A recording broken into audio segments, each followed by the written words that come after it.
I'm going to show you two things that I think that you're not doing on the bench press that could really help you impress people with your bench pressing. Because that's what it's all about, right? It's all about how much you bench. Let's face the facts. No one cares about your deadlift. No one cares about your squat. And it's impossible to have abs, so why even bother? Let's just work on benching. Let's just be a bunch of dudes, a bunch of bros, and just talk about how much you bench. So in order to improve your bench press, I think one of the most important things to do is to make sure that you, on the way down, that you come down like hell. My brother did a movie a long time ago called Bigger, Stronger, Faster. I'm sure many of you have seen it. If you haven't seen it, I think it's back on Netflix again. Anyway, you can look it up. It's on YouTube. It's all over the place. But when he went and filmed Ben Johnson, who's one of the greatest sprinters of all time, yes, I know he did performance-enhancing drugs, but he's still one of the greatest sprinters of all time. What he said simply was, when the gun went off, he went like hell.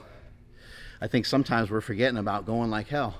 You ever watch an MMA fight or a boxing match and you're like, did these guys forget that it's a fight? Like, they got all this weird strategy and they're sizing each other up and they forgot, like, I'm just trying to kill this other dude. Same thing sometimes in the gym. We're just trying to kill it. That's all we're trying to do. So we can worry about tucking our elbows and we can have our chest up and we can push with our feet and we can do all these fancy things that you need to do, which I'll show you how to do. But sometimes the most important thing is to squeeze the bar and just go like hell. So I'm going to show you how to do that right here. So obviously we need to set up. I always say it's always good to have a routine. Most people don't like routine, but human beings respond really well to routines. Doing the same thing every day, waking up super early every day, getting a lot of work done every single day, making your bed at the same time, scheduling your food, like all that stuff, scheduling appointments. It's a good surefire way to make sure that you're carrying through with your disciplines every day. But even on the bench press, we know that when we go to a competition, that this bench press might not be there. There'll be a different bench press. There'll be a different set of lights. There'll be different people around me. So what can I control? I can control what I do. So I can have my same weird ceremony, my same weird routine every single time, and nothing feels foreign to me because I feel the same and everything I do feels the same. So for some reason, I don't know why, I always kind of hike up the shorts, almost like the way that the Iron Sheik used to do before he'd throw somebody in the camel clutch. I always do that. I sit on the bench. And then for some reason, I don't know why, but I get back up and I usually breathe a little bit right here. Then I sit back down and then I go. Whatever routine you need to do to feel comfortable on the bench, on the deadlift, on the squat, whatever you need to do, do it. So now I'm ready to go. I did my 1 rep squat for some reason. Now I'm gonna lay back on the bench, and the first thing I like to do when I lay back is to lay flat. That way I know what sucks. That would be the worst position to bench from. And then I'm going to put myself in the best position to bench from, which is just taking your shoulders and trying to kind of lower them and raise your chest up. If I'm just to try to keep it as simple as possible. You're trying to pull your chest up, maybe even pull your shoulder blades back. But a big mistake people make is they go like this with their shoulders, and then they unrack the weight with their shoulders. And then when they go to press, they hurt their pec or their shoulder because they're pressing with their shoulders.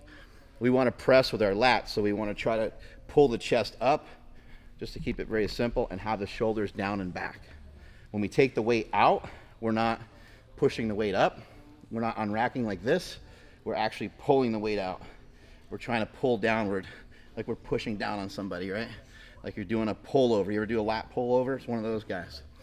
So we're gonna pull the weight out of the rack, make sure that we're sturdy, make sure the legs are involved in the movement, make sure our legs are sturdy. And then what are we gonna do? We're gonna grip the bar and we're gonna go like hell. On the way down, you're trying to bend the bar. On the way back up, you're trying to spread the bar apart. On the way down, you're trying to bend the bar. On the way up, you're trying to spread the bar apart. I was once asked, how much should I bend the bar? I'll leave that question for you guys, right? So here we go. I'm flat. This is the shittiest position to be in. You'll see some people sometimes do it with their feet on the bench and different things like that.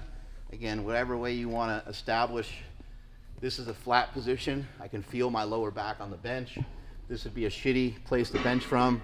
I wouldn't have good stability, and my range of motion would be increased. The two things that we're after with positioning is we're trying to decrease the range of motion, and we're trying to increase our stability. You got it? You on page 43? You writing that shit down? You guys better know these answers, because if you don't have your number 2 pencil, and if you're not ready to go when this video is over with, you're all going to fail and you're not going to be able to pass and you're not going to have a better bench press. So here we go. Whatever grip you normally grab with is fine. Just always make sure your grip is even. For me, this is my comp grip, my competition grip. This is the grip that I found over the years is the strongest grip for me. I'm going to use the bar, as we always do here at Super Training Gym, to get in position.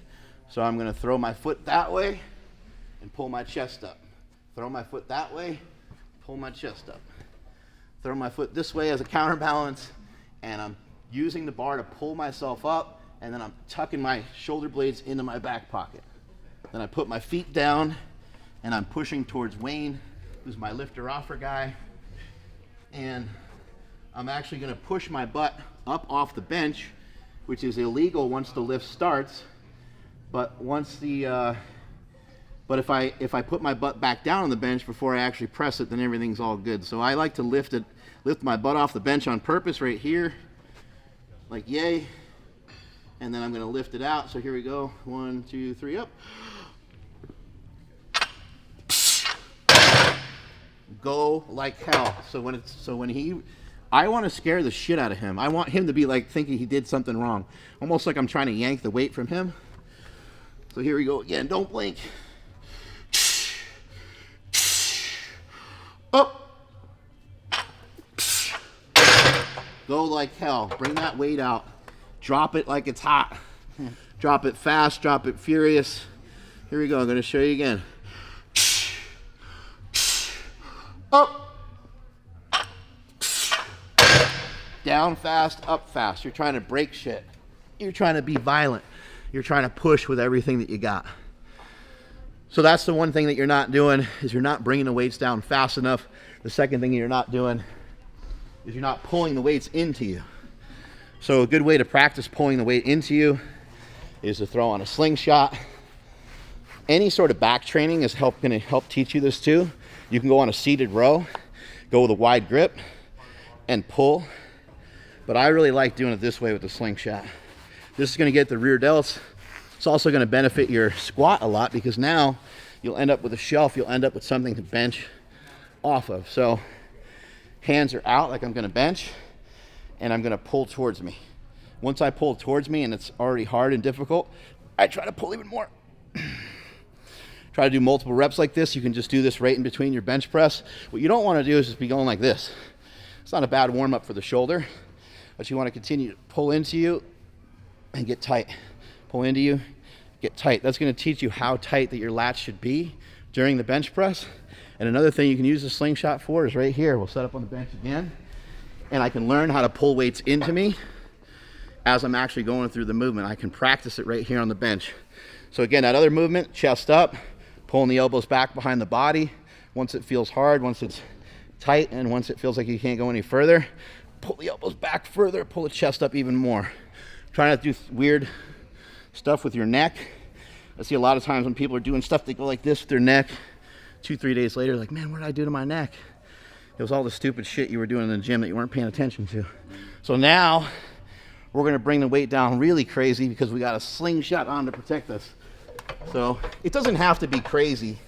It needs to be controlled still. So as fast as I was going on those first few, you probably can't mimic that yet, because you might not just be in that spot just yet in your life, but you still want to try to be quick with it. You want to be explosive. Up. Show you again. So that one I was just trying to set up first a little bit, make sure I had it right. Go again. Up. As soon as it's locked into place, you're going to pull into you. You can practice. You can do like 20 sets of 1 rep like this right here. Up. You see, you can get a little bit better with it each and every time. Whew. That hurts. That's hard to do. And the reason it's hard to do is because I put every single thing that I have into it. Put every single muscle fiber that you have into it. The bench press isn't an upper body exercise. It's an entire body exercise. So people talk about leg drive. It's body drive. You want your whole body into it. Just like if you were to throw a punch. I'm sure I could throw a pretty good punch with my upper body after years of bench pressing and stuff, but probably wouldn't be that great, especially if I hit like another professional fighter just with just my arm, right? They'd probably like, get out of here. But maybe I'd have better chance if I threw my body weight, or if I learned how to throw punches better for a few weeks, if I learned the footwork, if I learned how to get all my weight into it, learn how to get all your weight into your bench presses, learn how to drop those weights, be violent, be aggressive, don't be a, anyway, strength is never a weakness, weakness is never strength. If you guys have any other comments about the bench press, you want to see other things on the bench press, you want me to go over how to do incline, decline bench. Where's the decline bench going? I saw a quote from my boy Kelly Starrett the other day. He said, you ever wake up on a random Saturday and get up and sit on the side of your bed and just think to yourself, where in the world has the decline bench gone? I think I was the only person that responded yes to that question. I've been wondering the same thing. What about 35-pound plates? You don't see those bitches anymore either, do you? Something weird is happening in strength and fitness. Strength is never weakness, weakness is never strength. Catch you all later. Cool. We'll use that one on its own.